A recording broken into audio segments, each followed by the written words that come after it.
Сәлеметсіздер ме киносүйер қауым? Бүгін әңгімелейтін киномыз «Незваные», қазақшасы шақырылмаған. Бұл шизофрения ауруымен ауыратын қыз жайлы. Егер соңы сіз күтпегендей, мүлдем сіз ойламағандай аяқталатын кинолар ұнаса, бұл фильм дәл сізге арналған. Незваные.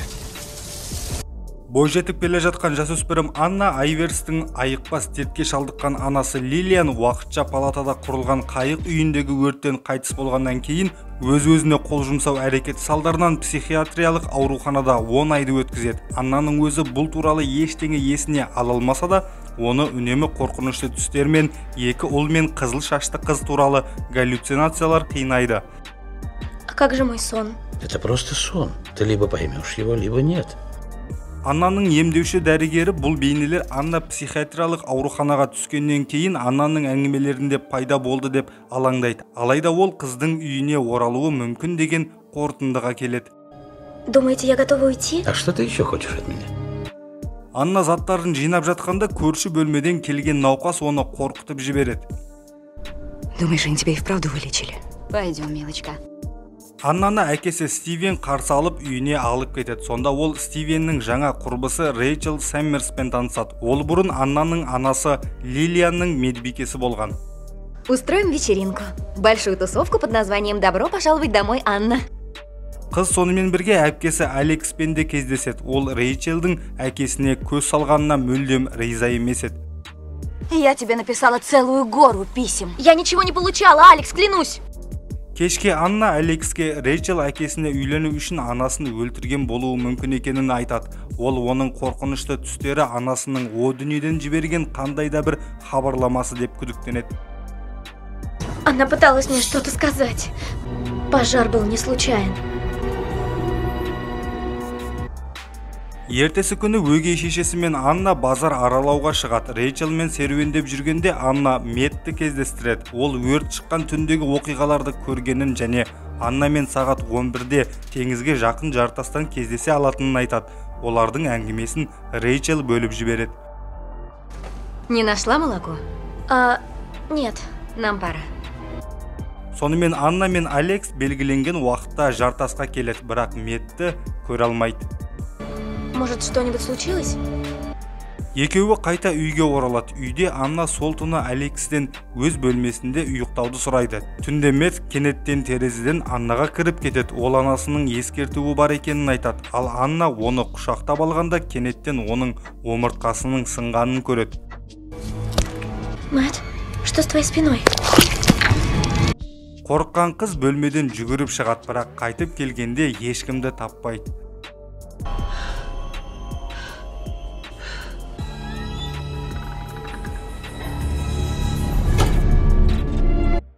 Келесі күні омыртқасы сынған Меттің мәйіті судан табылады. Метті жерлеуде Анна қорқынышты түсіндегі қызыл шашты қызды алыс емес жерден көріп оған барады, бірақ қыз қашып кетеді. Анна оның соңынан жүгіріп, 3 баласы жерленген қабір тасына тап болады. Дэвид Райт, Сэмюэл Райт, Айрис Райт. Болған оқиғаны әпкесі Алекске айтып береді. Алекс пен Анна Рэйчел туралы көбірек білуге және ол жұмыс істеген агенттікке қоңырау шалуға шешім қабылдайды. Бірақ оларда Рэйчел Сэммерс атты жұмыс істеген адам жоқ екенін айтады. Аннаны полиэтилен пакеттерге салынған қызыл шашты балалар мен қорқынышты түстер мен галлюцинациялар әлі де мазалауда. Интернетте Анна олар туралы некролог мақаласын табады. Одан балаларды жесір қалған әкесіне ғашық болған олардың күтушісі Милдред Кэмп өлтіргені белгілі болады. Повезло, теперь у нас есть доказательства. Анна мен Алекс Рэйчелді Милдред деп күдіктенеді. Олар Стивенді ескертуге тырысады, бірақ ол оларды елемейді де. Пожалуйста, не надо. Хорошо. Содан кейін олар полиция үшін Рэйчелге қарсы дәлел жинауды шешеді. Рэйчел Аннаны ұйықтатпақшы болады, бірақ Анна оның басын ұрып қашып кетеді. Шатырда Анна Алексті ес-түссіз жатқанын көреді. Ол Рэйчелдің оған укол салғанын айтады. Анна әпкесін тастап жергілікті полиция бөлімшесіне жүгіреді, бірақ полиция оған сенбей, Аннаға тыныштандыратын дәрі енгізіп, үйіне алып кетуі үшін Рэйчелге телефон соғады.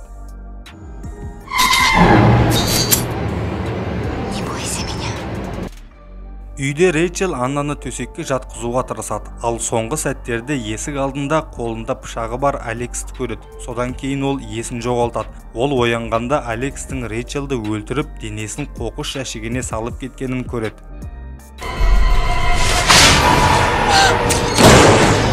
Анна.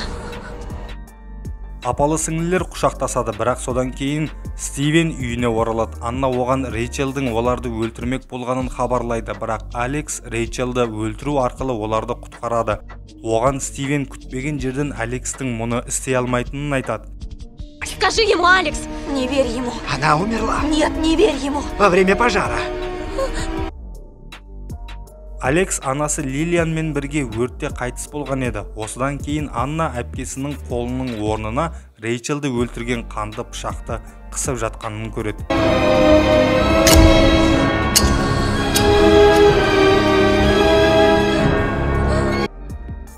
Осыдан кейін Анна сол түннің барлық естеліктерін аша бастайды. Ол Стивеннің Рейчелмен жынысты қатынасқа түскенін жасырын көріп, олармен бірге үйді өртеп жіберуді ұйғарады. Ол үшін ашуланып қайықханаға анасына барады. Онда бензин құйылған цистерна бар. Алайда бензинді құйып кетіп бара жатқанда ол шүмекті толығымен жаппады және одан бензин тамшылап аға бастайды. Сол кезде мас және ес-түссіз Алекс үйге кіріп бара жатып шамды құлатып кетеді. Нәтижесінде жарылыс болады.